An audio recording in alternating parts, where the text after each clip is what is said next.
नमस्कार साथियों, मैं लीगल एडवाइजर WRPC आप सभी का स्वागत करता हूं आपके इस वेबिनार में। और जैसे कि आप जानते हैं, इस हफ्ते जो हमारा ये वेबिनार है, इसके अंदर जो टॉपिक है वो है द प्रोहिबिटेशन ऑफ डाउरी एक्ट।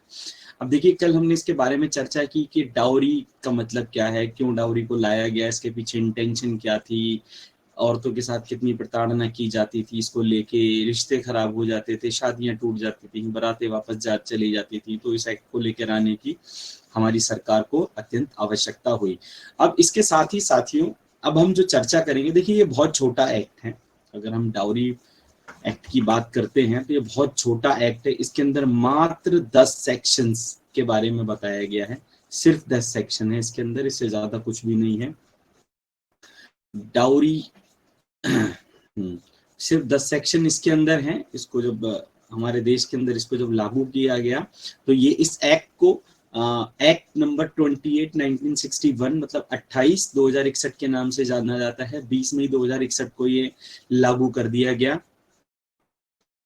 और इसे जम्मू एंड कश्मीर को छोड़ के पूरे देश में लागू कर दिया गया। डाउरी के बारे में इसके अंदर स्पेसिफिकली मेंशन है। सेक्शन 2 बताता है कि डाउरी का अर्थ क्या है। कोई भी वैल्यूएबल सामान आदान प्रदान के बारे में कोई प्रॉमिस करना, कोई भी बात करना, कोई भी तय करना, या फिर मांगा जाना या दिया जाना, या दोनों के बीच में कॉन्ट्रैक्ट किए जाने के बारे में इसको डाउरी के बारे में बताया जाता है। फिर आगे जब हम देखते हैं तो सेक्शन 3 में पेनल्टी के बारे में बता रहा है कि अगर कोई दहेज लेता है तो या फिर देता है तो उसके लिए जो है वो 5 साल, कम से कम 5 साल की सजा का प्रावधान इसके अंदर रखा गया है और 10,000 से 20,000 रुपए तक का जुर्माना रखा गया है। और यदि इसके अंदर ये भी लिखा हुआ कि यदि ऑनरेबल कोर्ट 5 साल से कम की सजा देती है तो वो स्पेसिफिकली मेंशन करेगी कि वह क्यों 5 साल से कम की सजा दे रही है अपने जजमेंट के अंदर। इसके साथ ही दोस्तों आगे जो हमारा एक्ट आता है, सॉरी इस एक्ट का जो नेक्स्ट सेक्शन है वो पेनल्टी फॉर डिमांडिंग डाउरी के बारे में बात करता है कि यदि कोई व्यक्ति किसी से डाउरी डिमांड करता है डायरेक्टली या इनडायरेक्ट वे में तो उसके लिए यह क्या पेनल्टीज हैं।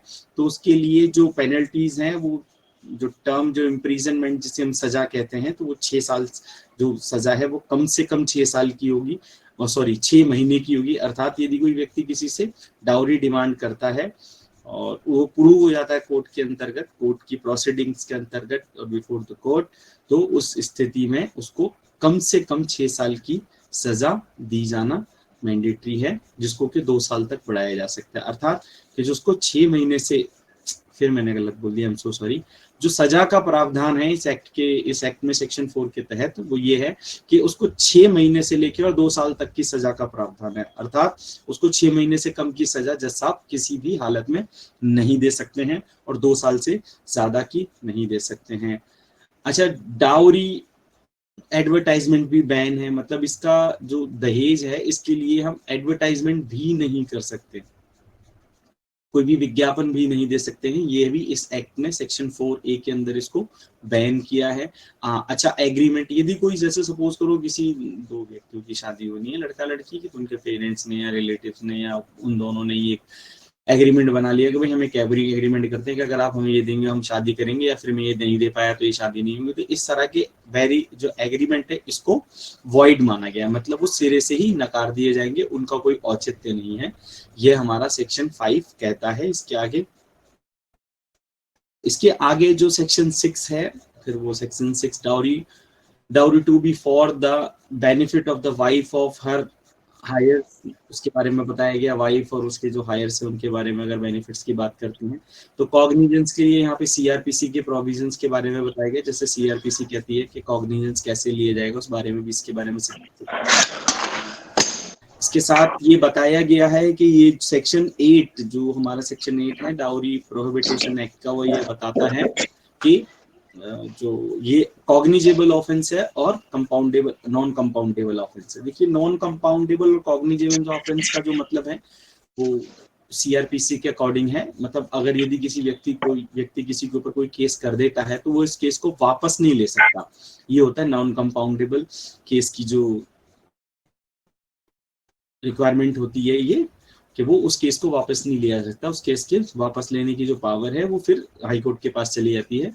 हाई कोर्ट ही उस केस को रद्द कर सकता है और कोई नहीं कर सकता, उस पर मुकदमा चलाया ही जाएगा। यहाँ पर बर्डन ऑफ प्रूफ की अगर बात करें कि कौन ये साबित करेगा कि दहेज मांगा गया है, दहेज दिया गया है, लिया गया है, तो इसके बारे में भी इसके अंदर स्पेसिफिकली बताया गया है। तो इस तरीके से दोस्तों हमारे जो आज हमने चर्चा की वो डाउरी प्रोहिबिटेशन एक्ट के बारे में 1961 के बारे में चर्चा की कि डाउरी क्या है, क्यों है, कितने साल की सजा है, दहेज लेना और देना दोनों ही पाप है।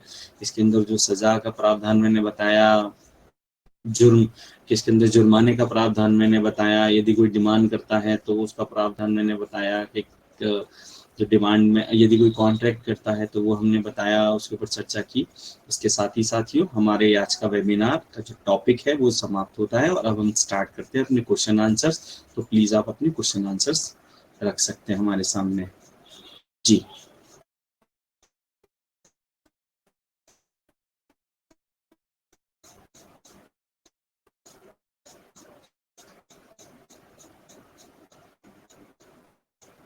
हेलो जी रोहिणी जी मैं सुन पा रहा हूँ, बताएं प्लीज।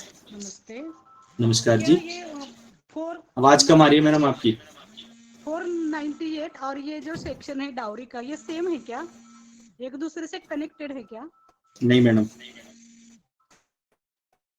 अच्छा आपको पहले माइक बंद करना होगा, कनेक्टेड नहीं है। देखिए 498 ये क्या है, 490 आईपीसी का 498 वो ये कहता है cruelty bye husband and his relatives. समझे इसका मतलब कि जब कोई भी अत्याचार करता है किसी औरत के ऊपर, वो उसका पति हो या उसके रिश्तेदार हो, मतलब इन लॉज हो, तो क्रूएलिटी के बारे में डेफिनेशन है वहां पे।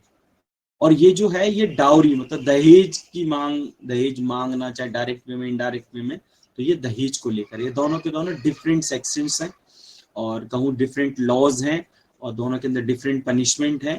ठीक है, तो दोनों का क्राइटेरिया बिल्कुल अलग है। Okay sir. जी साथियों प्लीज किसी और का कोई सवाल।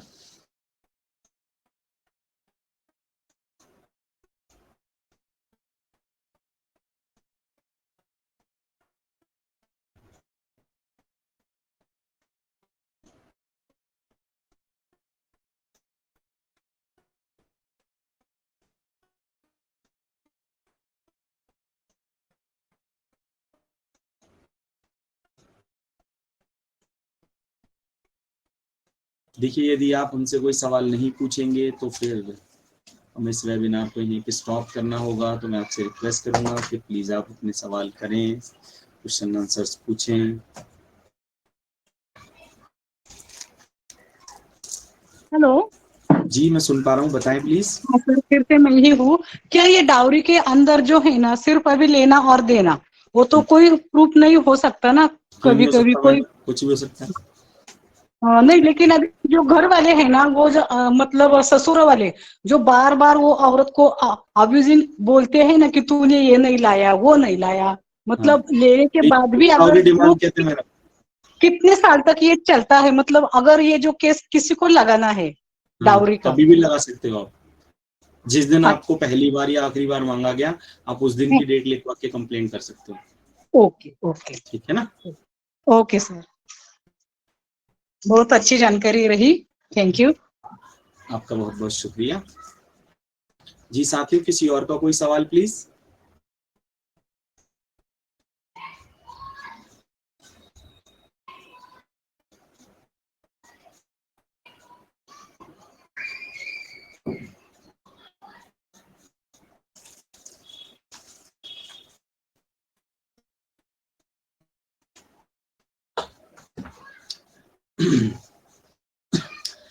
देखिए यदि आप ऐसे ही कोई सवाल नहीं पूछेंगे तो मुझे टाइम ख़त्म होने से पहले ही इस वेबिनार को स्टॉप करना होगा। तो मैं रिक्वेस्ट करूँगा, देखिए मैं आपसे ये कहना भी चाहता हूँ कि ज़रूरी नहीं है कि हम सिर्फ आज अगर डाउरी के मतलब एक सीरीज़ के ऊपर या डाउरी के एक्ट के ऊपर अगर हमने वेबिनार लिया है तो आप सिर्फ उसी के बारे में चर्चा करेंगे, नहीं। आप अपनी जर्नल प्रॉब्लम्स के बारे में जो आपको हो रही हैं, आप कोई कानून के बारे में जानना चाहते हैं, लीगल प्रॉब्लम्स के बारे में जानना चाहते हैं, तो आप उस बारे में भी चर्चा कर सकते हैं।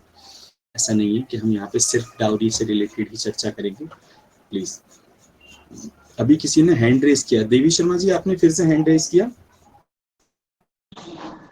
जी सर। जी बताएं। सर मुझे एक सवाल पूछना था कि सर रेप किसे कह सकते हैं? रेप किसे कह सकते हैं? देखिए मैडम, रेप की ना बहुत बड़ी डेफिनेशन है, वाकई बहुत बड़ी डेफिनेशन है। अगर आपका कंसर्न किसी पर्टिकुलर एक्ट से है तो आप मुझे बताइए, नहीं तो मेरे लिए तो अगर मैं कहूँ 2 घंटे भी कम हो जाएंगे आपको रेप की डेफिनेशन बताने में। सर जैसे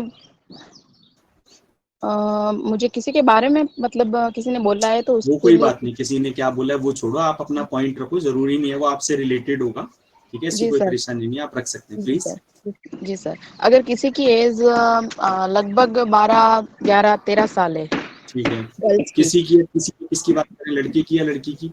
लड़की की, ठीक है। ठीक है, तो अगर उसको किसी ने रेप करने की कोशिश करी और जैसे वो पूरी तरीके से कर नहीं पाया तो उसको अपन क्या बोलेंगे? अब देखो मैडम, मैं ना थोड़ा यहाँ पे हमें ना थोड़ा सा बोल्ड तरीके से बात करनी होगी। देखिए, अब आपने बिल्कुल सही सवाल किया। देखिए, पहली बात तो जो बच्चा है वो 12 साल का है, तो जब बच्चा 12 साल का होगा तो उसकी कंसेंट की कोई वैल्यू नहीं है यहाँ पे, ठीक है, इसका जी मतलब सर। समझे आप, जी। मतलब कि वो हाँ करे या ना करे। जैसे सपोज करो अगर लड़की 18 साल की होती तो फिर ये बर्डन आ जाता है कि भाई उसने अपनी मर्जी से संबंध बनाए, ठीक है ना, तो अब उसकी जी सर। कंसेंट का तो लॉजिक खत्म हो गया। यहाँ पे सेक्शन 6 पॉक्सो लगती है, 4 और 6 पॉक्सो लगती है, ठीक है, जी सर। क्योंकि बच्चा है वो, ठीक है। अब आती है जी रेप। सर। देखिए, रेप की मैं बात बताऊं तो रेप की जो डेफिनेशन है ना, मैं सिर्फ आपकी बात को लेकर कह रहा हूं कि जी सर। जरूरी नहीं है कि एक लड़का या एक आदमी, ठीक है, जी सर। वो पेनिट्रेट करे। पेनिट्रेट का मतलब समझ रहे हैं? नहीं सर। ठीक है, यहाँ पर पेनिट्रेशन का मतलब होता है कि सपोज करो जैसे अब लड़की का प्राइवेट पार्ट है और जो लड़के का प्राइवेट पार्ट है, जी सर। ठीक है ना, अब लड़का अपने प्राइवेट पार्ट को लड़की के प्राइवेट पार्ट के अंदर डाल देता है तो ये रेप है। जी सर। अगर वो उसके ऊपर टच भी कर देता है ना, ये भी रेप है। हाँ वही पूछ रही थी मैं। समझ गए ना आप मेरी बात? अब जी सर। सपोज करो वो प्राइवेट पार्ट नहीं डालता ना, वो टच करता, अगर वो फिंगर भी डाल देता है ना तो भी रेप है, जी सर। ठीक है। अब जैसा कि हमने कई इंग्लिश फिल्मों में देखते हैं या फिर दुनिया बहुत ज्यादा वाइड हो गई है, तो ये भी जरूरी नहीं है कि आपने सिर्फ फिंगर डाली या प्राइवेट पार्ट डाला, आप किसी और तरीके से भी अगर कुछ भी इंजेक्ट करते हैं उसके अंदर, इंजेक्ट जी। मतलब डालने की कोशिश करते हैं, तो अब डालने की कोशिशों में जैसे हम कहेंगे, जैसे हमने फिल्मों में देखा है कि आजकल लोग ओरल सेक्स को बहुत ज्यादा बढ़ावा दे रहे हैं, इसका मतलब समझते हो? जी सर। हाँ, तो ओरल सेक्स, अगर वो ओरल सेक्स ओरल करने की कोई, जैसे सपोज करो उसने अपनी जीभ लगाने की कोशिश की है तो वो भी रेप में जी ही सर। काउंट होगा। तो जी इसीलिए सर। मैं आपको कहना चाह रहा था कि वो बहुत बड़ा एरिया है रेप का, तो जी आपने सर। जो हाँ मतलब कंसर्न। सर जो मेरा सवाल था वो मतलब जो मैं हाँ मुझे हाँ समझना था वो मेरे को समझ में आ गया। हाँ अब हाँ सर मैं बिल्कुल। ऐसे पूछ रही हूँ जैसे कोई केस है, जैसे बहुत पुरानी बात है, आज से लगभग 25-30 साल पुरानी, तो उसका कुछ हो तो सकता है? तब तो मैडम पॉक्सो हो ही नहीं सकता था, जी सर। तब तो पॉक्सो नहीं था, लेकिन केस हो सकता है मैडम। अगर 25-30 साल पुरानी बात है तो कॉग्निजेंस लिया जा सकता है आज की डेट में भी, क्योंकि हमारी सीआरपीसी ये कहती है कि 25। लेकिन मैडम मैं जानना चाहूंगा कि 25 साल बाद हमें ये बात क्यों याद आ रही है? सर कुछ फैमिली वगैरह की वजह थी, लेकिन अब अगर ऐसा कुछ करना चाहे तो हो सकता है या नहीं हो हाँ सकता मैडम, है? बिल्कुल हो सकता है। आप एक लिखित में कंप्लेंट डालेंगे और उस पुलिस स्टेशन में डालेंगे जिस जगह पर आपके साथ ये हुआ था। जी सर। समझे आप मेरी बात? जहाँ जहाँ जो हुआ उसी स्टेशन में लगेगा नहीं? हाँ हाँ हाँ, जैसे सपोज करो कि आप लखनऊ के लखनऊ में एक थाने का नाम है ABCD, उसकी जी। जुरिडिक्शन में ये हुआ था, तो फिर आप जो जी सर। कंप्लेंट डालेंगे वो ABCD में डालेंगे, ठीक है ना। जी सर।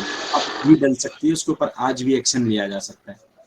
जी और अगर सर। मैं 25-30 साल पुरानी बात करूं तो उस टाइम तो लड़की पॉक्सो, मतलब पॉक्सो एक्ट तो नहीं था, लेकिन जी रेप के सर। अंदर वो काउंट होगा, ठीक है ना, अगर किसी ने पेनिट्रेट किया है उसको तो, ठीक जी है। सर।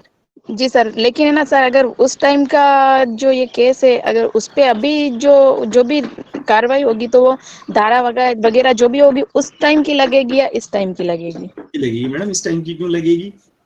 उसी टाइम की लगेगी। हाँ 76 लग जाएगी ना, 376 जिसे हम जनरल भाषा में कहते हैं, रेप लगेगा, जी सर। ठीक है ना।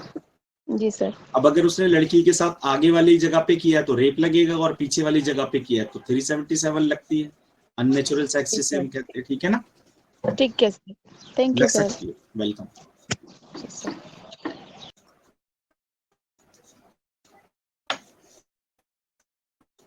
जी साथियों, किसी और का कोई सवाल प्लीज।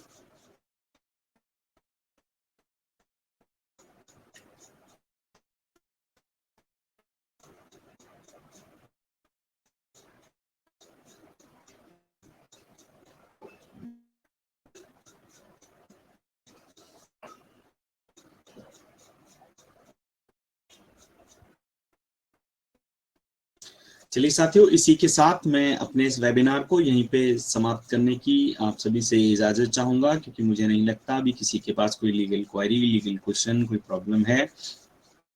और जैसे कि आप सभी ने अभी सुना, हमने एक हमारे जो मेंबर हैं उनकी एक प्रॉब्लम के बारे में सुना, और वो बहुत अच्छा क्वेश्चन था और बहुत डीप क्वेश्चन था। और अगर हम उसको कहें तो यही वो तरीके हैं जिनके बारे में हमें अपने बच्चों को और फैमिलीज को अवेयर कराने की बहुत ज़्यादा ज़रूरत है, क्योंकि ये WRPC है, वुमेन्स राइट्स प्रोटेक्शन सेल। और वुमेन्स के राइट्स के लिए अगर हम कहें तो बच्चों को स्कूल की एज से ही, देखिए गवर्नमेंट भी ये चीज कर रही है और हम भी अपनी तरफ से ये करेंगे। ये कहना चाहूंगा इस प्लेटफॉर्म पे बैठ के मैं आप सभी को, कि मेरी आप सभी से रिक्वेस्ट है, चाहे आपका लड़का है चाहे आपकी लड़की है, आप अपने बच्चों के साथ फैमिलियर रहने की कोशिश करें। देखिए, जितना आप अपने बच्चों के साथ फैमिलियर रहेंगे, उतने रेप या फिर इस तरीके के जो जघन्य अपराध हैं, इनको कम करने में बहुत सहूलियत मिलेगी। देखिए, जैसा मैंने अपनी प्रैक्टिस में देखा और जितनी मेरी स्टडी, मेरी नॉलेज है, मैंने देखा कि जब भी बच्चों के साथ इस प्रकार के ऑफेंस किए जाते हैं, इस प्रकार की घटनाएं होती हैं या इस प्रकार के जुर्म होते हैं, तो उन सब के अंदर सर्वप्रथम बच्चों को यह कह के डराया जाता है कि या तो मैं तुम्हारी माँ को मार दूंगा, तुम्हारे भाई का गला दबा दूंगा, तुम्हारे पापा को जान से मार दूंगा अगर तुमने ये बात किसी को बताई तो यहाँ पर अगर ऑफेंस शुरू हुआ तो वो कहां से हुआ? फियर से, डर से। अगर हमारे बच्चे के अंदर हमें लेकर डर ही नहीं होगा, डर का मतलब ऐसा नहीं है पेरेंट्स का डर सबके अंदर होना चाहिए, लेकिन कोई दूसरा व्यक्ति उसका फायदा ना उठा ले, उसलिए उस पॉइंट पे हमारे बच्चे को अवेयर होने की बहुत ज़रूरत है, हमारे साथ फैमिलियर होने की बहुत ज़रूरत है। तो हमें ये पूरी कोशिश करनी चाहिए कि हमारा जो बच्चा है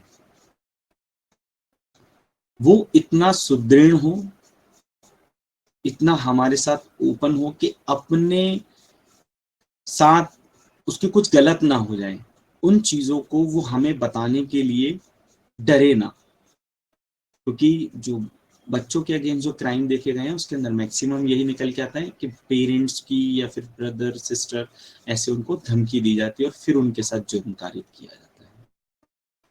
तो मैं आपको यही बताना चाहूंगा कि अपने बच्चों के साथ फैमिलियर हों और उनको गुड टच और बैड टच के बारे में शिक्षा दें, अवेयर करें, जिससे कि इस प्रकार के जुर्म को लेकर बच्चे डरे ना, अपनी आवाज उठा सकें। क्योंकि यदि उन्होंने पहली बार ही आवाज उठाई तो ऐसा भी हो सकता है कि वो जुर्म हो ही ना।